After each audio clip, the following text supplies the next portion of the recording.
வணக்கம் மக்களே. நேற்று நடந்த தமிழக சட்டசபை தேர்தலில் யார் ஜெயிப்பாங்க, எந்த கட்சி ஆட்சி அமைக்கும்னு நம்ம சிம்பிளாக அனலைஸ் பண்ணி பார்க்கலாமா? அதற்கு முன்னே நம்ம சேனலை சப்ஸ்கிரைப் பண்ணுற அன்போடு கேட்டுக்கொள்கிறேன் மக்களே. நடந்து முடிந்த 2026 சட்டசபை தேர்தலில் 4.88 கோடி பேர் ஓட்டு போட்டிருக்காங்க. இதற்கு முன்னர் நடந்த 2024 பார்லிமெண்ட் தேர்தலில் 4.37 கோடி பேர் ஓட்டு போட்டிருக்காங்க.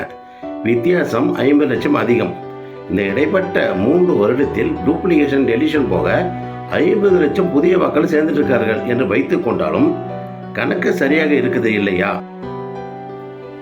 எப்படி சொல்றேன்னா, கவர்மெண்ட் ரெக்கார்ட் படி வருடத்திற்கு 10 லட்சம் பேர் SLC எழுத என்ரோல்மெண்ட் ஆகிறாங்க. தமிழ்நாட்டில் என்ற அடிப்படையில் இந்த இடைப்பட்ட 3 வருடத்தில் அதை கூட்டினா தோராயமாக 50 லட்சம் புதிய வாக்குகள் சேர்றாங்க. அப்போ நேற்று இருந்த ஓட் போலிங் டேலி ஆகிறதா மக்களே? இப்போ இந்த தேர்தல் முடிவுக்கு வருவோம். ஆளுங்கட்சியான திமுகவுக்கு சிறிதளவு எதிர்ப்பு ஆன்டி இன்கம்ஸ் இருக்கிறது என்றே வைத்துக் கொண்டாலும் இப்போ திமுக எதிர்ப்பு வாக்கள் 2ஆக பிரிகிறது. அதாவது ஒரு பகுதி அதிமுக எடுத்துக்கிறது, மீதி பகுதி விஜய் எடுக்கிறார். ஏற்கனவே திமுக எதிர்ப்பு வாக்குகள் அதிமுகவை அறுவடை செய்தது. அதோடு இல்லாமல் விஜய் திமுகவுக்கு போகும் சிறுபான்மை ஓட்டுகளை பிரிப்பார் என்று சொன்னால் திமுக கட்சியை சார்ந்த சிறுபான்மை ஓட்டுகளை எடுக்க முடியாது இல்லையா? அப்போ அதுவும் சிறுபான்மையினர் 2011 சென்சஸ் படி 12% பாதி ஓட்டுகளை விஜய் எடுப்பார் என்று வைத்துக் கொள்ளலாம். பெண்களுக்கு மாதம் ரூபாய் உரிமை தொகை 1000, மகளிருக்கு இலவச பேருந்து பயணம், உயர்கல்வி மாணவர்களுக்கு மாதம் ரூபாய் 1000, காலை உணவு திட்டம் போன்ற திட்டங்கள் சிறுபான்மையினர் குறையும் ஓட்டுகளை ஈடு செய்யும் என்றே வைத்துக் கொண்டாலும் கூட்டணி பலத்தால் திமுக கூட்டணி சுமார் 180 தொகுதிகளுக்கு மேல் வெற்றி பெறும்.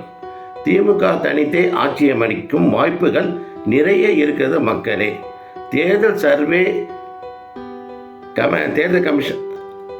கமிஷன் சர்வே முடிவுகளுக்கு 29 வரை தடை செய்துள்ளது. ஆனால் இப்போது நம்ம சொல்வது கணிப்பு, பிடிஷன் மட்டுமே மக்களே.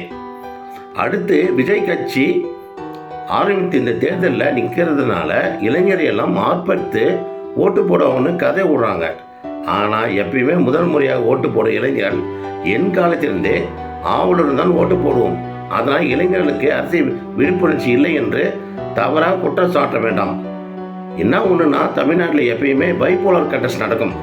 இந்த தடவை விஜய் வந்ததால ட்ரையாங்குலர் பேட்டில் நடக்கும் என்றே தோன்றுகிறது. இந்த தேர்தல் முடிவுகளில் எதிரொலிக்கும் மக்களே. 2006 தேர்தலில் விஜயகாந்த் பெற்ற ஓட்டால் ஆளும் அதிமுக ஆட்சி இருந்தது. திமுகவும் அறுதி பெருமையோடு ஆட்சி அமைக்க முடியல. மொத்தத்தில் இந்த தேர்தலில் திமுகவை ஜெயிக்கும் மக்களே. நன்றி, வணக்கம்.